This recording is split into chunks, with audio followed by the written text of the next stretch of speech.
Hello dear students, I welcome you all to the question practice series of mechanical engineering.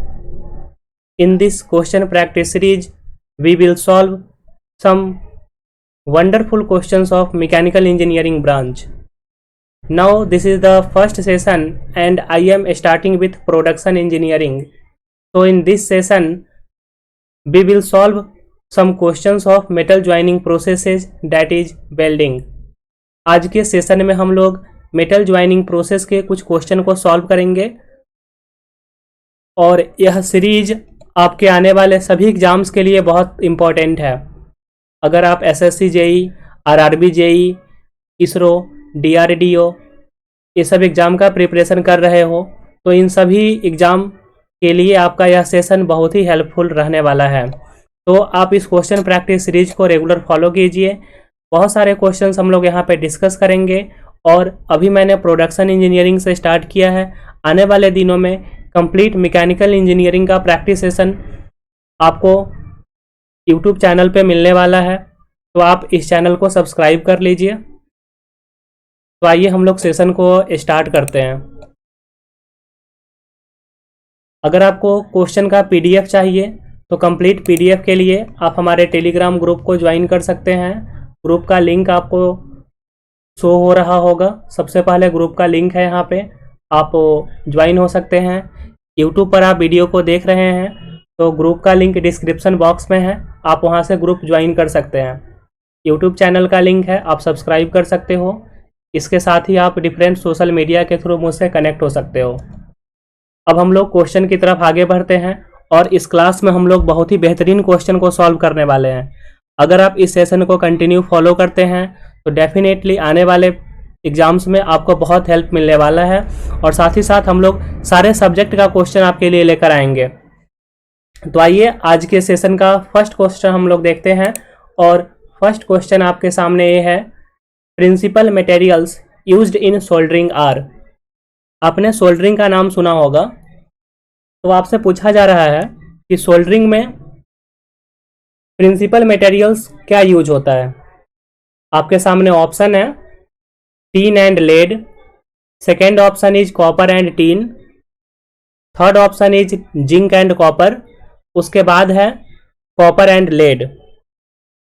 जैसा कि आपको पता है कि सोल्डरिंग एक ज्वाइनिंग प्रोसेस है जिसमें हम लोग सिमिलर और डिससिमिलर मेटल को ज्वाइन करते हैं और यहाँ पर एक हम लोग फिलर मेटल यूज करते हैं। सोल्डरिंग में हम लोग एक फिलर मेटल यूज करते हैं, ठीक है। और फिलर मेटल ऐसा होना चाहिए जिसका लिक्विड टेम्परेचर 450 डिग्री सेल्सियस से बिलो होना चाहिए, ठीक है। तो सोल्डरिंग में आपको पता है कि वहां पर आप जो यूज करते हैं वो होता है सोल्डर, और सोल्डर बना होता है लेड और टीन से। लेड और टीन इसी दोनों का मिक्सचर होता है जिसको हम लोग बोलते हैं सोल्डर। तो प्रिंसिपल मटेरियल्स जो सोल्डरिंग में यूज होता है that is lead and tin. तो the first option is correct. आप देख सकते हैं यहाँ पे एक्सप्लेनेशन मैंने प्रोवाइड किया है। Soldering is a method of joining similar और dissimilar metals by means of a filler metal which liquids temperature is below 450 degree Celsius. यह जो टेम्परेचर है आपको ध्यान में रखना है। कभी कभी आपसे डायरेक्ट टेम्परेचर पूछा जाएगा कि सोल्डरिंग में टेम्परेचर आपका कितना होता है, तो टेम्परेचर 450 डिग्री सेल्सियस से बिलो होता है। Solder is an alloy of tin and lead use to create electrical joints. जो भी आपका इलेक्ट्रिकल सर्किट है या इलेक्ट्रॉनिक कंपोनेंट्स है वहाँ पे ज्वाइनिंग के लिए हम लोग सोल्डरिंग यूज करते हैं जिसका टेम्परेचर 450 डिग्री सेल्सियस से बिलो होता है। आई होप आपको यह समझ में आ गया होगा। अब हम लोग नेक्स्ट क्वेश्चन पे मूव करते हैं। The brazing process is carried out temperature range. अब यहाँ पे ब्रेजिंग का टेम्परेचर रेंज आपसे पूछा जा रहा है, ठीक है। तो देखिए ब्रेजिंग में कुछ बात आपको ध्यान में रखना है कि जो मेल्टिंग पॉइंट टेम्परेचर होगा फिलर मटेरियल का, melting point temperature filler material का वह 430 डिग्री सेल्सियस से ज़्यादा होगा। 430 डिग्री सेल्सियस से ग्रेटर टेम्परेचर होगा। और जिस मटेरियल का आप ब्रेजिंग कर रहे हैं उसके मेल्टिंग पॉइंट से कम टेम्परेचर होगा। बहुत इंपॉर्टेंट है यहाँ पे।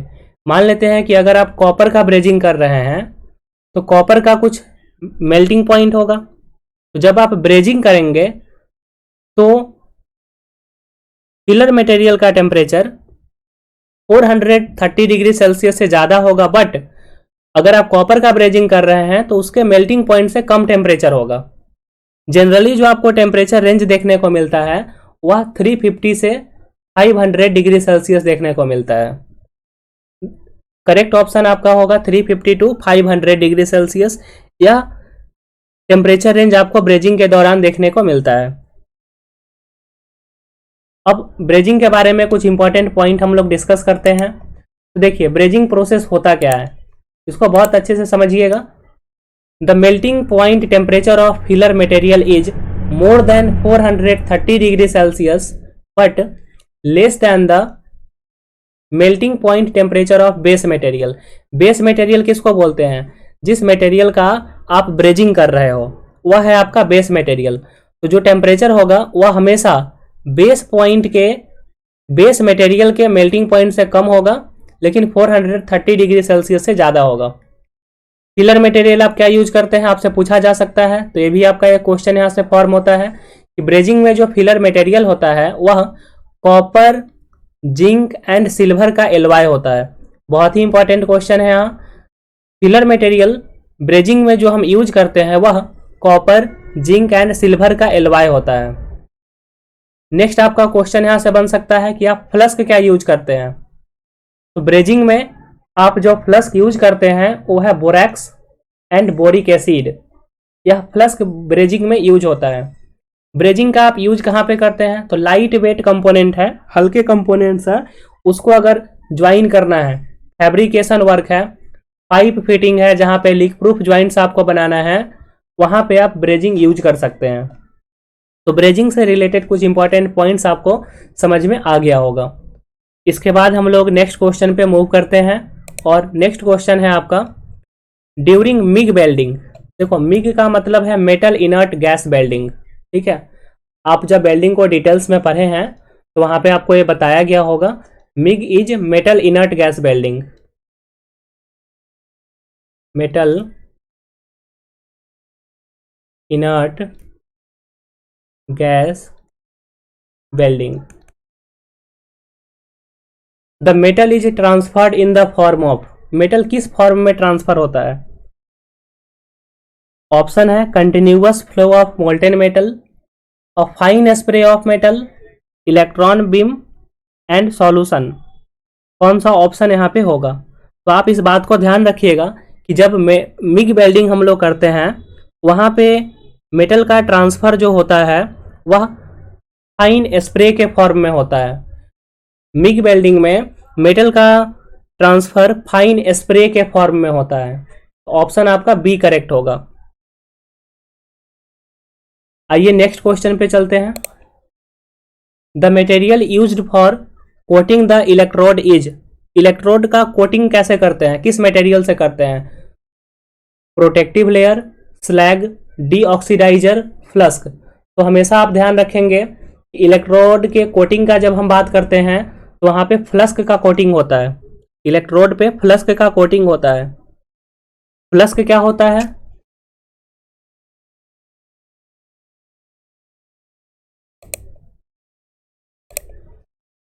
फ्लस्क क्या होता है समझिए। फ्लस्क से बहुत सारे क्वेश्चंस आपको एग्जाम में देखने को मिल जाते हैं और यह थियोरेटिकल क्वेश्चंस है। यहाँ पे जो इंपॉर्टेंट पॉइंट्स है वो आपको ध्यान में रखना है। In welding of certain metals the fusion of the weld does not take place very readily. इसका मीनिंग ये है कि जब हमको वेल्डिंग करना पड़ता है तो जिस मटेरियल का हम वेल्डिंग कर रहे हैं वह जल्दी आपका मेल्ट नहीं होता है। Particularly when the oxide of the base metal have a higher melting point than the metal itself. ध्यान दीजिएगा, मान लेते हैं कि मेरे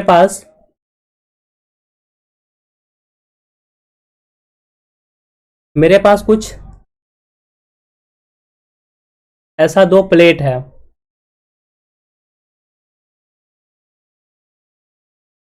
और मुझे वेल्डिंग करना है। तो पहले आपको पता होगा कि हम वेल्डिंग के लिए पहले यहाँ पे एज प्रिपरेशन करते हैं, ठीक है। अब मान लेते हैं कि आपको यहाँ पे वेल्डिंग करना है, तो अगर बेस मेटल आपका रिएक्टिव होगा तो वह एटमॉस्फेयर में प्रेजेंट ऑक्सीजन से रिएक्ट कर लेता है और अपने ऊपर ऑक्साइड का लेयर बना देता है, अपने ऊपर ऑक्साइड का लेयर बना देता है। और जब हम वेल्डिंग करते हैं तो मटेरियल को हीट करते हैं, तो मटेरियल को हीट करते हैं ना, तो ऑक्साइड का जो लेयर बना है ऊपर में, उसका मेल्टिंग टेम्परेचर बहुत ज़्यादा हो जाता है। ऑक्साइड का लेयर का मेल्टिंग टेम्परेचर ज़्यादा है, तो हम टेम्परेचर प्रोवाइड करते हैं फिर भी मेल्ट नहीं होता है। वो जो आपका बेस मेटल है वह मेल्ट नहीं हो पाता है। बात समझ में आया? तो जो ऑक्साइड आपका होता है सरफेस पे, वह मेटल के साथ ट्रैप कर जाता है, मेटल के साथ वह इंट्रैप हो जाता है, वेल्डिंग जोन से वह बाहर नहीं जा पाता है। यह बात समझ में आया? आपके पास कोई बेस मेटल है, बेस मेटल काफ़ी रिएक्टिव था, वह अपने ऊपर सरफेस पे ऑक्साइड का लेयर बना लिया, ऑक्साइड का लेयर बन गया। अब जब हम मटेरियल को जब हीट करते हैं हम, तो ऑक्साइड के लेयर का मेल्टिंग पॉइंट बहुत ज़्यादा है, तो ऑक्साइड का लेयर मेल्ट नहीं हुआ, मेल्ट नहीं हुआ। तो जब हम वेल्डिंग करेंगे ना, तो वह वेल्डिंग जोन में ही इंट्रैप होकर के फंस जाएगा। बात समझ में आया? This oxide can be remove from the weld location by use of certain flux which react chemically with the oxides of most metals and form fusible slag at welding temperature. तो अब फ्लस्क का use करने से क्या होता है, जो oxide आपका मेल्ट नहीं हुआ ना, वह फ्लस्क के साथ रिएक्ट कर लेता है, केमिकल रिएक्शन होता है उसका फ्लस्क के साथ, और फ्यूजिबल स्लैग बनाता है। बहुत, स्लैग का मतलब क्या है, बहुत, वह लाइट वेट का होता है। और बनता कैसे है, तो ऑक्साइड फ्लस्क के साथ केमिकल रिएक्शन करके स्लैग फॉर्म करता है। स्लैग बहुत ही लाइट वेट होता है, वह वेल्डिंग जोन के ऊपर आकर के तैरने लगता है, जिसको वेल्डिंग कूल होने के बाद हम लोग वहां से साइड कर सकते हैं, टिपिंग हैमर से हम उसको हटा सकते हैं। तो बात समझ में आया कि फ्लस्क का क्या यूज है। आई होप आपको ये बात समझ में आया होगा। आइए हम लोग मूव करते हैं नेक्स्ट क्वेश्चन पे। The flyer plate is used in dash welding. Flyer plate आपका किस वेल्डिंग में यूज होता है? ऑप्शन है ultrasonic, explosive, electron beam, laser beam. तो मैं आपको बता देता हूं कि जो फ्लायर प्लेट है वह यूज होता है एक्सप्लोसिव वेल्डिंग में। फ्लायर प्लेट आपका यूज होता है एक्सप्लोसिव वेल्डिंग में, ठीक है। इसका आंसर होगा एक्सप्लोसिव वेल्डिंग। देखिए एक्सप्लोसिव वेल्डिंग क्या होता है। In this process the metal to be joined are place at an angle to each other. जिस मेटल को ज्वाइन करना है उसको किसी एंगल पे हम लोग रखते हैं, उसको हम लोग किसी एंगल पे प्लेस करते हैं। The energy derive from an explosion forces the plates together at high velocity causing surface ripples in the metal. As the force is dissipated, the ripples lock or weld the two metals. ध्यान से देखिएगा, आपको यहाँ पे एक figure दिख रहा होगा। यह जो है आपका ऊपर में जो बनाया गया है, यह है आपका एक्सप्लोसिव मटेरियल। उसके ऊपर में आपको एक बॉल शेप का दिख रहा होगा, यह है आपका डिटोनेटर। और एक्सप्लोसिव मटेरियल जो रखा गया है ना, वही रखा गया है फ्लायर प्लेट पे। यही है आपका फ्लायर प्लेट, जिसके ऊपर से एक्सप्लोसिव मटेरियल रखा गया है, ठीक है। अब यहाँ पर ध्यान से देखिए, यह है आपका एनविल। तो एनविल आप यूज करते हैं सपोर्ट के लिए, एनविल आप यूज करते हैं सपोर्ट के लिए, ठीक है। एनविल के ऊपर आपको एक प्लेट दिख रहा होगा, यह प्लेट है आपका टारगेट प्लेट, यही प्लेट है आपका टारगेट प्लेट। और दोनों प्लेट के बीच में आपका कुछ डिस्टेंस दिख रहा होगा, that is stand of distance. मतलब दोनों प्लेट के बीच आप पहले सर्टेन डिस्टेंस को मेंटेन करेंगे और ऊपर में जो आप फ्लायर प्लेट रखे हैं उसको आप सर्टेन एंगल पे रखेंगे। जो एंगल यहाँ पे है अल्फा, अल्फा को बोलते हैं हम लोग initial stand off angle. Alpha is initial stand off angle. Explosive welding क्या होता है? Metal to be joined are place at an angle to each other. आप देखेंगे कि दो प्लेट है, उसको हम सर्टेन एंगल पे रखे हैं, ठीक है। The energy derived from an explosion forces the plate together at high velocity causing surface ripples in the metal. जब एक्सप्लोजन फोर्स जब आपका यहाँ पे एक्ट करता है बहुत हाई वेलोसिटी से, तो सरफेस में आपका रिपल्स प्रोड्यूस होता है मेटल के सरफेस पे, और जैसे ही फोर्स आपका डिसिपेट होता है रिपल्स आपका लॉक हो जाता है और दोनों प्लेट जो है आपका ज्वाइन हो जाएगा। यह आपका होता है एक्सप्लोसिव वेल्डिंग। तो आप ध्यान रखेंगे कि फ्लायर प्लेट आपका एक्सप्लोसिव वेल्डिंग में यूज होता है। अब हम लोग नेक्स्ट क्वेश्चन पे मूव करते हैं। यह क्वेश्चन है आपका, inadequate penetration in case of welding operation will lead to. Inadequate penetration, penetration का क्या मतलब होता है कि कितना डेप्थ तक हम वहां पे वेल्डिंग कर रहे हैं। तो आप ध्यान रखिएगा कि इनएडिक्वेट पेनिट्रेशन होता है तो वहां पे आपका क्रैक फॉर्मेशन का चांस रहता है। वेल्डिंग में क्रैक फॉर्मेशन का चांस होता है, तो इनएडिक्वेट पेनिट्रेशन से क्रैक फॉर्मेशन वहां पे होता है। Next question is, weld spatter refers to. Weld spatter क्या होता है? देखो ऑप्शन है आपके पास, वेल्डिंग इलेक्ट्रोड, सेकेंड है flux, filler material, welding defect. Weld spatter जब भी आपको वर्ड मिलेगा यह आपका एक वेल्डिंग डिफेक्ट है।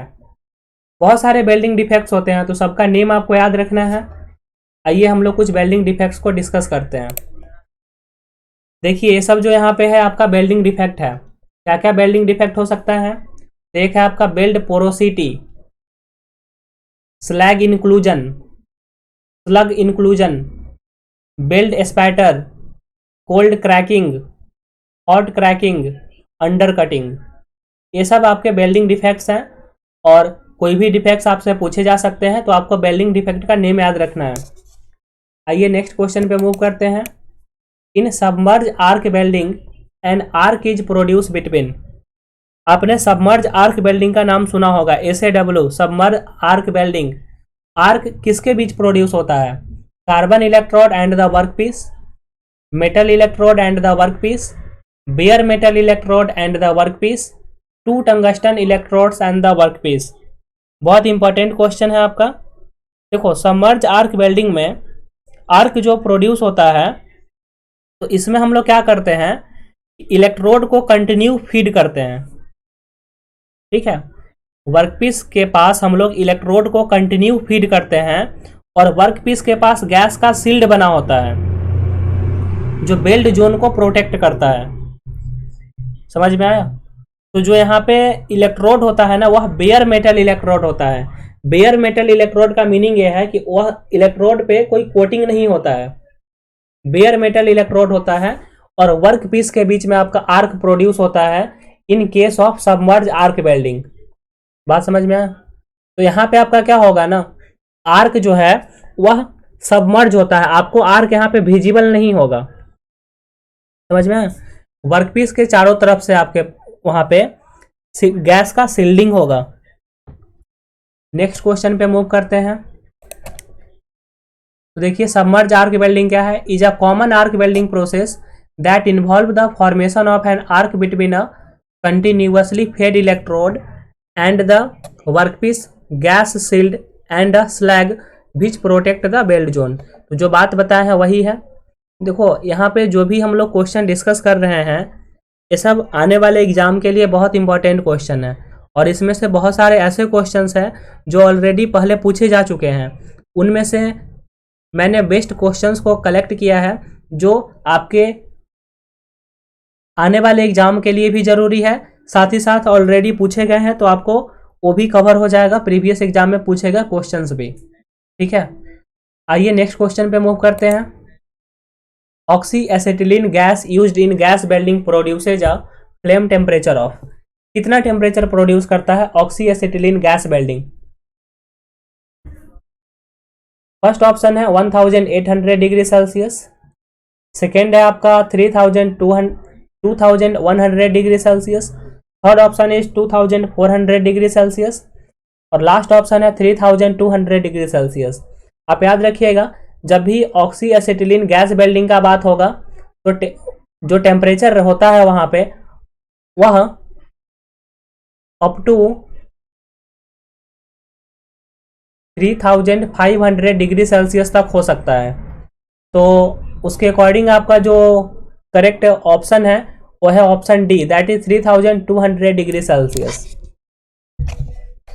तो जो भी वेल्डिंग आप पढ़ेंगे वहाँ पे कितना टेम्परेचर प्रोड्यूस होता है, वेल्डिंग करने में वोल्टेज का क्या रिक्वायरमेंट है, करंट का क्या रिक्वायरमेंट है, वेल्डिंग में कौन कौन सा डिफेक्ट होता है, different types of welding process क्या है, तो ये सब आपका क्वेश्चन से यहाँ बनता है। वेल्डिंग डिफेक्ट से क्वेश्चन बनता है, इलेक्ट्रोड के ऊपर आपका क्वेश्चन बनता है, फिर अलग अलग वेल्डिंग जब हम करते हैं तो वहाँ पे प्रोसेस पैरामीटर पे क्वेश्चंस फ्रेम होते हैं। देखिए गैस वेल्डिंग क्या है, it is a type of fusion welding. Fusion welding का क्या मीनिंग है? फ्यूजन वेल्डिंग का मतलब ये होता है कि जब हम वेल्डिंग करते हैं ना, तो जो बेस मेटल है, मतलब जिसका हम वेल्डिंग कर रहे हैं, वह बेस मेटल आपका मेल्ट होता है।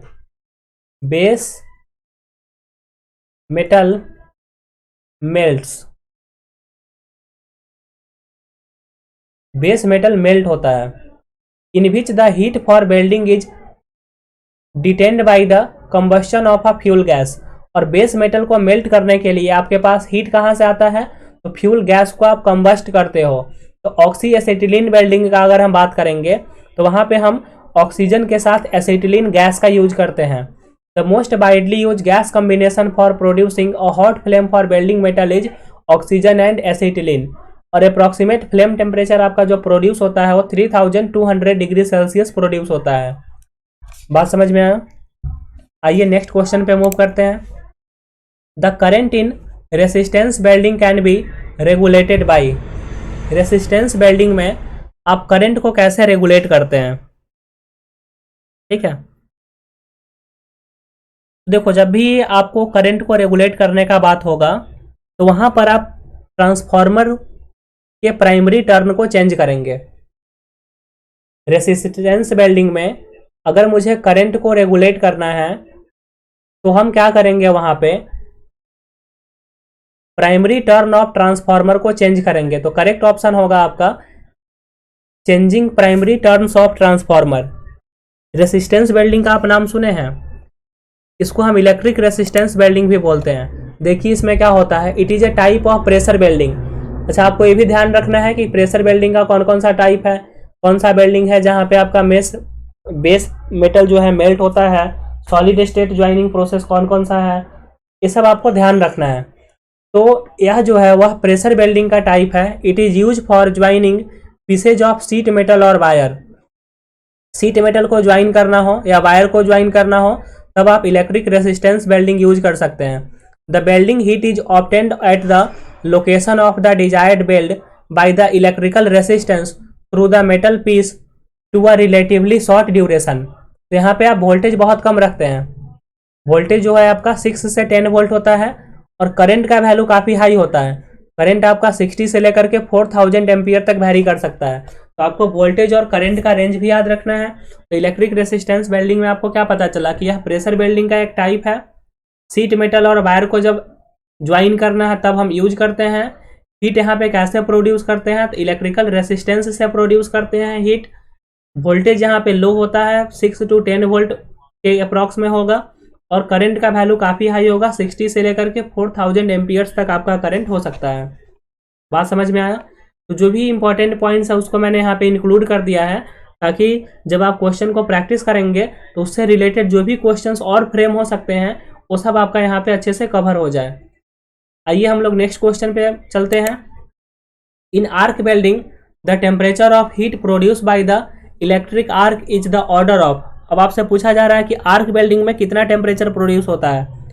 तो देखो आर्क वेल्डिंग में जो टेम्परेचर प्रोड्यूस होता है वो 6000 से 7000 डिग्री सेल्सियस तक प्रोड्यूस होता है। तो आपका जो ऑप्शन नंबर डी है यह करेक्ट होगा, 6000 degree Celsius to 7000 degree Celsius.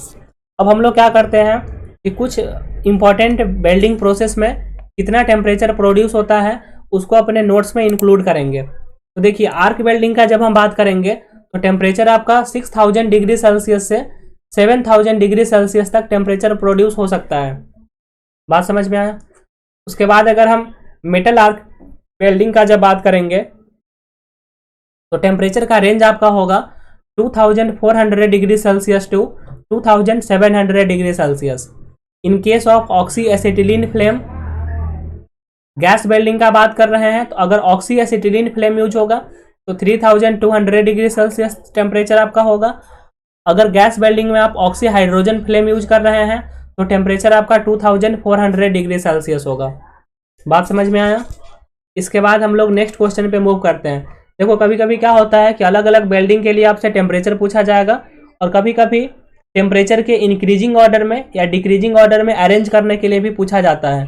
तो आपको एक रिलेटिव वैल्यू भी याद होना चाहिए कि किस केस में टेम्परेचर का रेंज क्या है। ठीक है, नेक्स्ट क्वेश्चन पे मूव करते हैं। और arc welding alternating current with high frequency is used, alternating current with low frequency is used, direct current is used, all of the above. बताइए आर्क वेल्डिंग के लिए कौन सा करंट यूज करते हैं। तो आप इस बात को ध्यान में रखेंगे कि जब हम आर्क वेल्डिंग का बात करते हैं तो हम अल्टरनेटिंग करंट के साथ भी करते हैं और डायरेक्ट करंट के साथ भी करते हैं। और अल्टरनेटिंग करंट में हाई फ्रीक्वेंसी भी हो सकता है, लो फ्रीक्वेंसी भी हो सकता है। तो आपका जो ऑप्शन होगा यहाँ पे ऑल ऑफ दीज करेक्ट होगा। Alternating current with high frequency, alternating current with low frequency, direct current, यह आर्क वेल्डिंग में यूज होता है। आइए नेक्स्ट क्वेश्चन पे मूव करते हैं। The acetylene cylinder is usually painted with. देखो जब ऑक्सी एसिटिलीन वेल्डिंग का बात करते हैं हम लोग तो एसिटिलीन सिलेंडर का कलर कैसा होता है। ध्यान रखिएगा, आपको पता है कि एसिटिलीन गैस जो होता है ना यह जलने वाला गैस है और जो भी कंबस्टिबल गैस होते हैं उसके सिलेंडर मैरून कलर के होते हैं। आपको ब्राउनिश रेड कलर में दिखेगा जो मैरून कलर का आपका सिलेंडर होता है। जैसे आप एलपीजी के सिलेंडर को देखे होंगे तो एलपीजी भी क्या है, वो भी आपका जलने वाला गैस है, उसका सिलेंडर भी आपका रेड और मरून कलर का देखने को मिलता है। एसिटिलीन सिलेंडर जो है वो आपका मरून कलर का होता है और जो ऑक्सीजन का सिलेंडर होता है वह ब्लैक कलर का होता है। ठीक है, देखिए कुछ important point. The acetylene cylinder is usually painted with maroon colour, the oxygen cylinder is usually painted with black colour. Oxygen का सिलेंडर ब्लैक कलर का होगा और ऑक्सीजन एसिटिलीन को जलने में हेल्प करता है। Acetylene gas is store in cylinder in liquid form में भी क्वेश्चन आपसे पूछा जाता है कि ऑक्सी एसिटिलीन वेल्डिंग में एसिटिलीन गैस को हम सिलेंडर में रखते हैं तो किस फॉर्म में होता है, तो वह लिक्विड फॉर्म में होता है। बात समझ में आया। आइए नेक्स्ट क्वेश्चन पे चलते हैं। In thermit welding the thermit is the mixture of, बहुत फेमस क्वेश्चन है थर्मिट वेल्डिंग। आपसे पूछा जा रहा है यहाँ पे कि थर्मिट किसका मिक्सचर होता है, एल्युमिनियम एंड आयरन ऑक्साइड का, ऑक्सीजन एंड एसिटिलीन का, aluminium oxide and cobalt powder, aluminium and bauxite. Thermit welding में जो थर्मिट होता है वह मिक्सचर का नाम है और वह मिक्सचर जो है वो होता है एल्युमिनियम एंड आयरन ऑक्साइड का। बात समझ में आया। एल्युमिनियम एंड आयरन ऑक्साइड के मिक्सचर को आप बोलते हैं थर्मिट और जिस वेल्डिंग में हम लोग थर्मिट मिक्सचर यूज करते हैं वह वेल्डिंग कहलाता है थर्मिट वेल्डिंग। और ध्यान रखिएगा कि जब आपका यहाँ पे रिएक्शन होता है तो एक्सोथर्मिक रिएक्शन होता है जिसके वजह से बहुत हाई हीट जनरेट होता है और वह हीट वेल्डिंग करने के काम में यूज होता है। आइए इससे रिलेटेड हम लोग कुछ इंपॉर्टेंट पॉइंट को डिस्कस करते हैं। थर्मिट वेल्डिंग आपका क्या है। In thermit welding mixture of iron oxide and aluminium known as thermit is used. The mixture is ignited only at a temperature of about 1500 degree Celsius. Mixture का temperature आप याद रखेंगे 1500 degree Celsius. The thermit welding is often used in joining iron and steel parts that are too large to be manufactured such as rails, truck frame, locomotive frame, and other large section used on steam and railroad for stern frame। देखो जो भी frames हो गए काफ़ी large structure है, truck frame है, rails हैं। आप देखे होंगे कि जो रेल्स यूज होता है जिसपे ट्रेन्स चलती है, तो रेल्स को जो पटरी है उसको हम लोग थर्मिट वेल्डिंग से जोड़ते हैं। स्ट्रक्चरल वर्क में जो आपका टी सेक्शन है, आई सेक्शन है, वहाँ पे वेल्डिंग कर रहा है तो वहाँ पे हम लोग थर्मिट वेल्डिंग यूज करते हैं। तो आप याद रखेंगे थर्मिट वेल्डिंग में हम मिक्सचर यूज करते हैं जिसमें एल्यूमिनियम एंड आयरन ऑक्साइड होता है, और जब दोनों के बीच रिएक्शन होता है तो वहाँ पे high amount of heat produce होता है, और वह हीट इतना सफिशियंट होता है कि लार्ज स्ट्रक्चर को भी बहुत आसानी से मेल्ट कर देता है। बात समझ में आया? तो आप इसको ध्यान में रखेंगे। नेक्स्ट क्वेश्चन पे आते हैं। The metal powder use in thermit welding of steel. तो मेटल पाउडर आपसे पूछा जाएगा तो एल्यूमिनियम है। मिक्सचर किसका यूज होता है? Aluminium and iron oxide. तो आपसे जब मेटल पाउडर पूछा जाएगा तो वो है आपका एल्यूमिनियम। बात समझ में आया? तो आज के क्लास में हम लोग वेल्डिंग के कुछ इंपॉर्टेंट क्वेश्चन को डिस्कस किए हैं। फिलहाल आपका यह वेल्डिंग का सीरीज कंटिन्यू होगा। पहले हम लोग वेल्डिंग से रिलेटेड क्वेश्चंस को सॉल्व कर लेंगे, उसके बाद प्रोडक्शन के किसी दूसरे टॉपिक को लेकर के आएंगे, जैसे आपका मेटल कटिंग हो सकता है, कास्टिंग, फॉर्मिंग, मटेरियल साइंस। इन सारे टॉपिक को एक एक करके आपके सामने लाएंगे। अगर आपको किसी अदर सब्जेक्ट का क्वेश्चन प्रैक्टिस सीरीज चाहिए तो आप कमेंट करके ज़रूर बता सकते हैं। मेरी कोशिश यही रहेगी कि मैं पहले उस सब्जेक्ट को डिस्कस करूं। आज के क्लास में अगर आपको कोई भी डाउट है तो आप कमेंट करके पूछ सकते हैं। आप इस पीडीएफ को टेलीग्राम ग्रुप से प्राप्त कर सकते हैं। टेलीग्राम ग्रुप का लिंक वीडियो के डिस्क्रिप्शन में अवेलेबल है।